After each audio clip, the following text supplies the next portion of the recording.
For today's pag-uusapan, ang tanging hiling ni Papa Eds kay Biancy. Ano po kaya ito mga kalingap? At iyan ang ating malalaman ngayong araw. Pero bago po ang lahat, mega love shoutout sa ating mga listeners, sa viewers and subscribers, lalo na po sa ating mga kababayang OFW, saan mang sulok ng mundo. Kamusta po kayo mga kalingap? At kung bago ka pa lang sa aking munting YouTube channel, huwag ka nang mahiyang mag-subscribe, like, share, and comment. Huwag mo na rin kalimutang i-click ang notification bell nang sa ganoon ay updated ka sa aking mga paparating na video. At syempre, patuloy po natin suportahan si Kalingap Rab at ang ating ama ng Kalingap, ang nag-iisang founder, si Kuya Val Santos Matubang. Kung maaari po ay no skip ads nang sa ganon ay mas marami pa tayong malingap na nangangailangan. At konting paunawa po, kung maaari ay tapusin niyo muna ang kabuuang video nang sa ganon ay akma ang ating mga komento. At yun na nga po mga kalingap, alam na alam naman po nating lahat na habang tumatagal ang buwan, ang panahon, ang araw, ay mas lalong minamahal ang EDSI. Talagang mas lalo pong dumadami yung kanilang mga taga-suporta.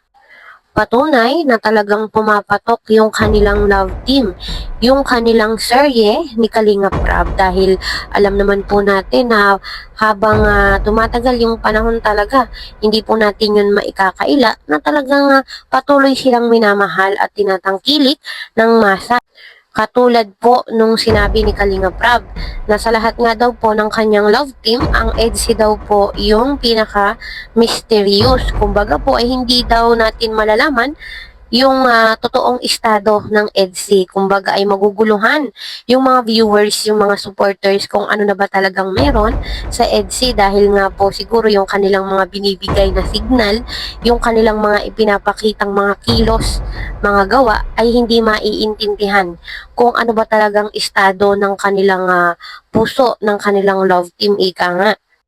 Kahit ako ay naguguluhan, nakaisang taon na ang EDSI.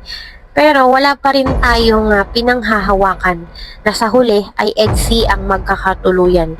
Dahil alam naman po nating lahat at alam kong alam ninyo yung gusto ninyong mangyari sa EDSI. Yun pong sila na talaga sa huli. Yung sila ang magkatuluyan. Parang wala pa tayong ganun. Wala pa silang binibigay na ganun.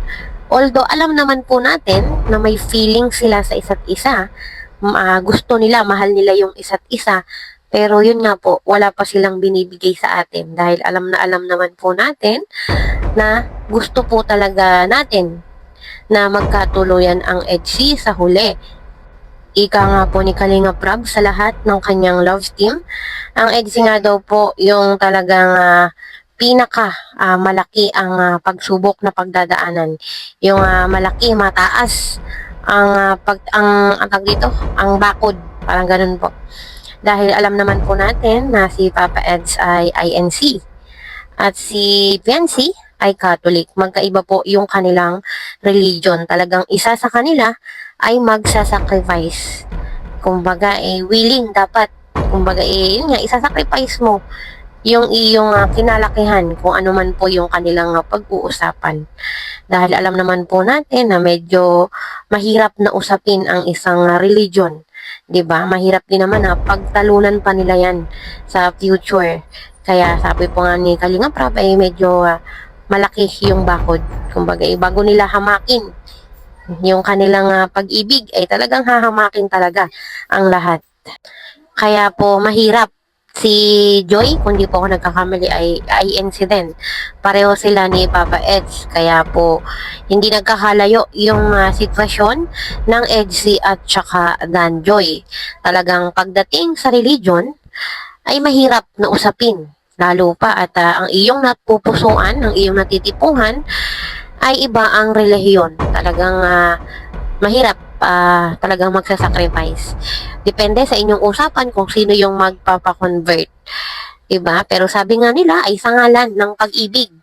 Diba? Kung mahal mo talaga ay hahamakin, gagawin mo ang lahat. At isa pa po, yan naman ay nadadaan sa panata, sa panalangin. Diba? Lahat naman po tayo, pag may mga gusto tayong mangyari sa buhay natin, ay talagang ipapanalangin mo yan ng taimtim. At yun na nga po mga kalingap, dumako na tayo sa ating tatalakayin. Ano ba yung hiling ni Papa Eds dito kay Viancy? At yun na nga po ay alam naman nating lahat na ang tanging hiling lang ni Papa Eds ay yung puso ni Viancy, yung pagmamahal ni Viancy. At kung alam nyo nga po mga kalingap, yung kantang hiling. Yung hiling ni J.R. Shabok, kung alam nyo nga po yun. At kung natatandaan nyo nga po, ay yung kantang hiling. Ayun ang kanta ni Papa Eds kay Viancy. Yun po yung kanyang team song. Dahil pag naririnig niya nga daw po yung kantang hiling, ay si Viancy agad yung talagang unang pumapasok sa kanyang isip.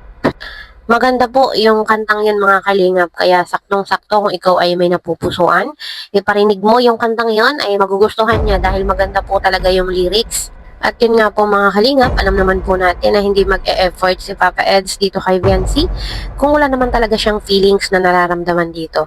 Kaya po, yung kantang hiling ay talagang bagay na bagay sa kanilang dalawa. Kumbaga ay hiling nila yung isa't isa. So yun po mga kalingap, hanggang dito na lang po muna. See you in my next video. Bye!